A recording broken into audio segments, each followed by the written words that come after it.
ಪಾಗಲ್ ಪ್ರೇಮಿಯೊಬ್ಬ ಚಾಕು ಇರಿದಿದ್ದಾನೆ. ಈ ಕುರಿತ ಒಂದು ವರದಿ ಇಲ್ಲಿದೆ ನೋಡಿ.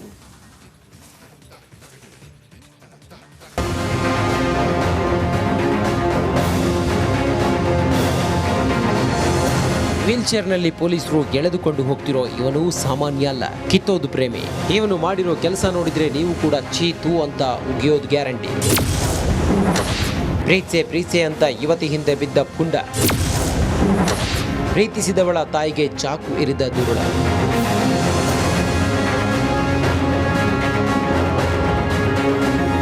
ಹುಬ್ಬಳ್ಳಿಯ ಲೋಹಿಯಾ ನಗರದಲ್ಲಿ ನೆತ್ತರು ಹರಿದಿದೆ. ಮಹೇಶ್ ಎಂಬ ಪುಂಡ ಏಕಾಏಕಿ ಮಹಿಳೆಯ ಮನೆಗೆ ನುಗ್ಗಿದ್ದಾನೆ. ನಿಮ್ಮ ಮಗಳನ್ನ ನಾನು ಪ್ರೀತಿಸುತ್ತಿರುವುದಾಗಿ ಹೇಳಿದ್ದಾನೆ. ನಿಮ್ಮ ಮಗಳನ್ನ ತನ್ನ ಜೊತೆ ಮದುವೆ ಮಾಡಿಕೊಡುವುದಾಗಿ ಒಟ್ಟು ಹಿಡಿದಿದ್ದಾನೆ. ಆಕೆ ಒಪ್ಪದಿದ್ದಾಗ ಯುವತಿ ತಾಯಿಗೆ ಚಾಕು ಇರಿದು ಎಸ್ಕೇಪ್ ಆಗಿದ್ದಾನೆ.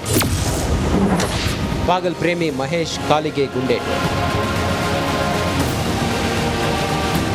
ಇನ್ನು ಈ ಕಿತ್ತೋದ್ ಪ್ರೇಮಿಗಾಗಿ ಪೊಲೀಸರು ಬಲೆ ಬೀಸಿದ್ದರು. ಮಹೇಶ್ನನ್ನ ಬಂಧಿಸೋಕೆ ಮುಂದಾಗಿದ್ರು. ಈ ವೇಳೆ ಪೊಲೀಸರ ಮೇಲೆಗೆ ಈ ದುರುಳ ಹಲ್ಲೆ ಮಾಡಿದ್ದಾನೆ. ಕೂಡಲೇ ಅಲರ್ಟ್ ಆದ ಪೊಲೀಸರು ಆರೋಪಿ ಕಾಲಿಗೆ ಫೈರ್ ಮಾಡಿದ್ದಾರೆ. ಈ ಪ್ರಕರಣದ ಆರೋಪಿ ನೇರವಾಗಿ ಮನೆಗೆ ನುಗ್ಗಿ ಅಲ್ಲಿ ಸಿಕ್ಕವ್ರ ಮೇಲೆ ಚಾಕುವಿನಿಂದ ಹಲ್ಲೆ ಮಾಡುವಂತ ಒಂದು ಪ್ರಯತ್ನ ಮಾಡಿದ್ದಾನೆ.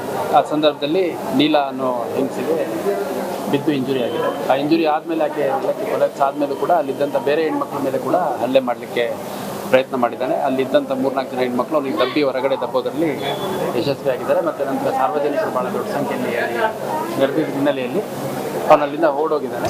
ಸದ್ಯ ಕಿಮ್ಸ್ ಆಸ್ಪತ್ರೆ ಮತ್ತು ಘಟನಾ ಸ್ಥಳಕ್ಕೆ ಪೊಲೀಸ್ ಆಯುಕ್ತ ಎನ್ ಶಶಿಕುಮಾರ್ ಭೇಟಿ ನೀಡಿ ಪರಿಶೀಲನೆ ನಡೆಸಿದ್ದಾರೆ. ಗಾಯಗೊಂಡ ಪೊಲೀಸರು ಆರೋಪಿ ಮಹೇಶ್ಗೆ ಚಿಕಿತ್ಸೆ ನೀಡುತ್ತಿದ್ದಾರೆ. ಆದರೆ ಇತ್ತೀಚೆಗೆ ಪಾಗಲ್ ಪ್ರೇಮಿಗಳ ಹುಚ್ಚಾಟ ಮಿತಿ ಮೀರಿರೋದಂತೂ ಸುಳ್ಳಲ್ಲ. ಪ್ರಕಾಶ್ ಹಿರೇಮಠ, ರಿಪಬ್ಲಿಕ್ ಕನ್ನಡ, ಹುಬ್ಬಳ್ಳಿ.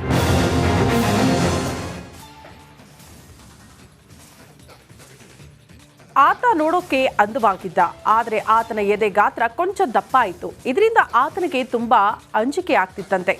ಸರ್ಜರಿ ಮಾಡಿಸೋಕೆ ಅಂತ ಆಸ್ಪತ್ರೆ ಒಳಗಡೆ ಹೋಗಿದ್ದ, ಆದರೆ ಆಚೆ ಬಂದಿದ್ದು ಶವವಾಗಿ. ಯಾಕೆ ಏನಾಯಿತು? ಆ ಕುರಿತ ಸ್ಟೋರಿ ಇಲ್ಲಿದೆ ನೋಡಿ.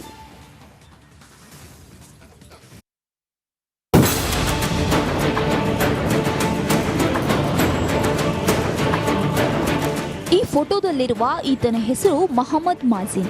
ಮಂಗಳೂರು ಹೊರವಲಯದ ಉಳ್ಳಾಲದ ನಿವಾಸಿ. ನೋಡೋಕೆ ತುಂಬಾ ಅಂದವಾಗಿದ್ದ. ಒಳ್ಳೆ ಕಲರ್, ಹೈಟು ವೇಟು ಯಾವುದಕ್ಕೂ ಕಡಿಮೆ ಇರಲಿಲ್ಲ. ಆದ್ರೆ ಎದೆ ಗಾತ್ರ ಕೊಂಚ ದಪ್ಪ ಇತ್ತು. ಇದೇ ಇವತ್ತು ಆತನನ್ನ ಬಲಿ ಪಡೆದು ಬಿಟ್ಟಿದೆ.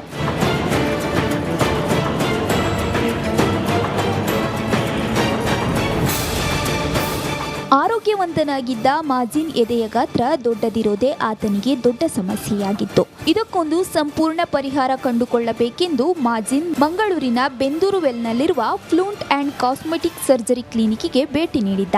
ಈತನನ್ನ ಪರೀಕ್ಷಿಸಿದ ಡಾಕ್ಟರ್ ಸರ್ಜರಿ ಮಾಡಬೇಕು ಅಂತ ಹೇಳಿದ್ರು. ವೈದ್ಯರು ಸೂಚಿಸಿದಂತೆ ತನ್ನ ತಾಯಿ ಮತ್ತು ಮಡದಿಯ ಜೊತೆಗೆ ಈ ಕ್ಲಿನಿಕ್ಗೆ ಬಂದಿದ್ದ. ಆದ್ರೆ ಶವವಾಗಿ ಹೊರಬಂದಿದ್ದಾನೆ.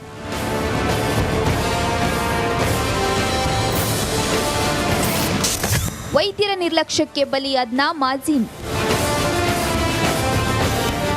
ಸರ್ಜರಿ ಮಾಡುವ ಮುನ್ನ ವೈದ್ಯರು ಅನಸ್ತೇಶಿಯಾ ಚುಚ್ಚುಮದ್ದು ನೀಡಿದ್ರು. ಬಳಿಕ ಮಾಜಿನ್ ಪ್ರಜ್ಞಾಹೀನ ಸ್ಥಿತಿಗೆ ತಲುಪಿದ್ದ. ಅರ್ಧ ಗಂಟೆಯಲ್ಲಿ ಮುಗಿಯಬೇಕಾದ ಸರ್ಜರಿ 4.5 ಗಂಟೆ ನಡೆದಿದೆ.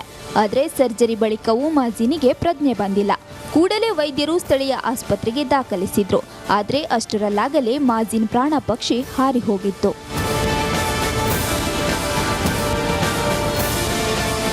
ವೈದ್ಯ ಸತೀಶ್ ಚಂದ್ರ ನಿರ್ಲಕ್ಷ್ಯ ಕುರಿತು ಮಾಜಿನ್ ಕುಟುಂಬಸ್ಥರು ಕದ್ರಿ ಠಾಣೆಗೆ ದೂರು ನೀಡಿದ್ದಾರೆ. ದಕ್ಷಿಣ ಕನ್ನಡ ಜಿಲ್ಲಾ ಆರೋಗ್ಯಾಧಿಕಾರಿ ಡಾಕ್ಟರ್ HR ತಿಮ್ಮಯ್ಯ ತಂಡ ಕ್ಲಿನಿಕ್ಗೆ ಭೇಟಿ ನೀಡಿ ಪರಿಶೀಲನೆ ಮಾಡಿದ್ರು.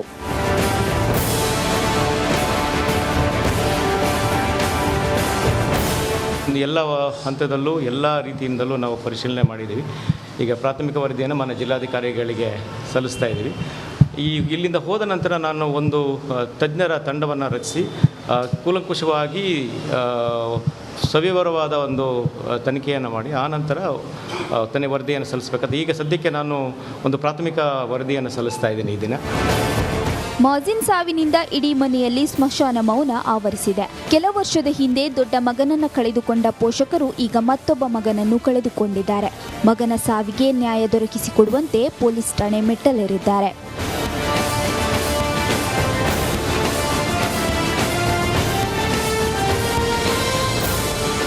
ದಿವಾಕರ್ ಪದ್ಮುಂಜ ಜೊತೆ ದಿನೇಶ್ ಕಾಶಿಪಟ್ನ, ರಿಪಬ್ಲಿಕ್ ಕನ್ನಡ, ಮಂಗಳೂರು.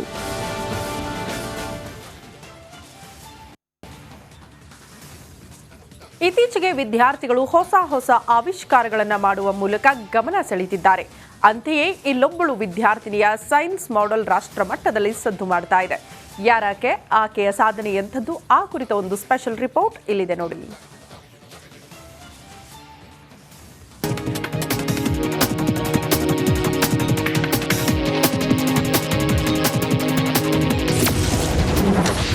ಕಾಳುಮೆಣಸು ತೂರುವ ಯಂತ್ರ ಆವಿಷ್ಕಾರ.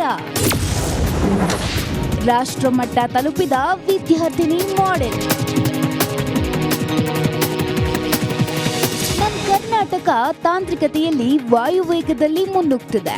ವಿದ್ಯಾರ್ಥಿಗಳು ಹೊಸ ಆವಿಷ್ಕಾರ ಮಾಡಿ ಗಮನ ಸೆಳೆಯುತ್ತಿದ್ದಾರೆ. ಕೊಡಗು ಸರ್ಕಾರಿ ಶಾಲೆಯ ಪೃಥ್ವಿ BN ಕೂಡ ಆ ಸಾಲಿಗೆ ಸೇರಿದ್ದಾರೆ. ರೈತರಿಗೆ ಉಪಯೋಗವಾಗುವಂತಹ ಕಾಳುಮೆಣಸು ತೂರುವ ಯಂತ್ರ ಆವಿಷ್ಕಾರ ಮಾಡಿದ್ದಾರೆ.